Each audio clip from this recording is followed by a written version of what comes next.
Master.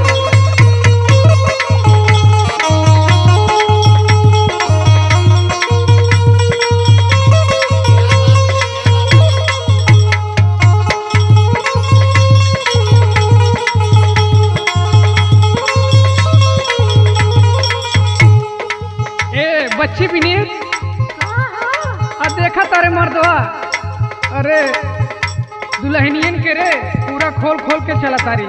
अब अरे मुहवा पगला और का खोल के बड़ा छोड़ के सर में नहीं की उतना सुन के दुल्हन भैया अब के दुल्हन बाबू अब के दुल्हन मुँह पे डाले ना घूघूटावा अब के दुल्हन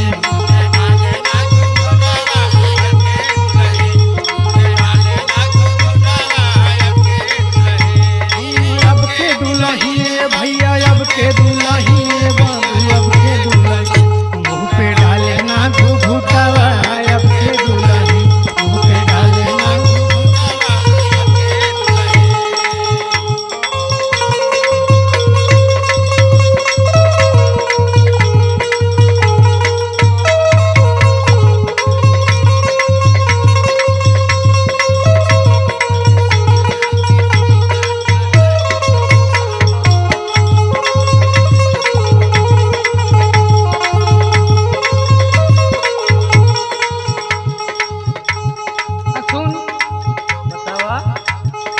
सास ससुर के शर्म करे ना चिन्ह जेठ जेठानी।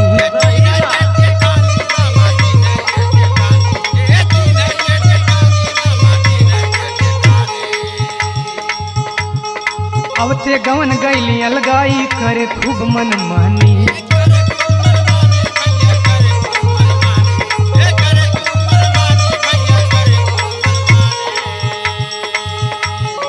सास ससुर के शर्म करे ना चिन्ह जेठ जेठानी। अवते गवन गैली अलगाई करे खूब मनमानी। पहली नैहर से खूब छूटावा अब के दुल्हन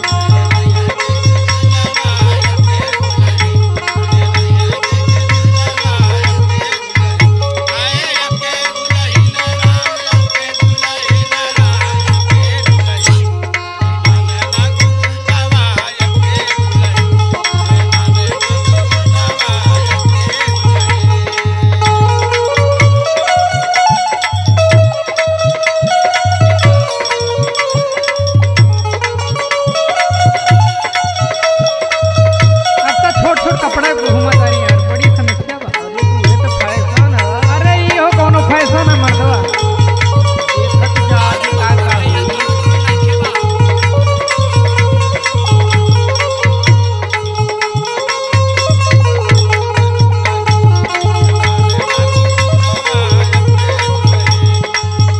इतने ना और सुन,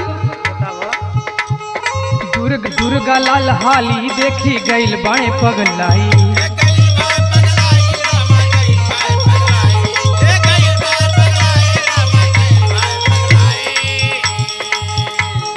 छोट बड़ा से बहस करेली भैन दादा के माई।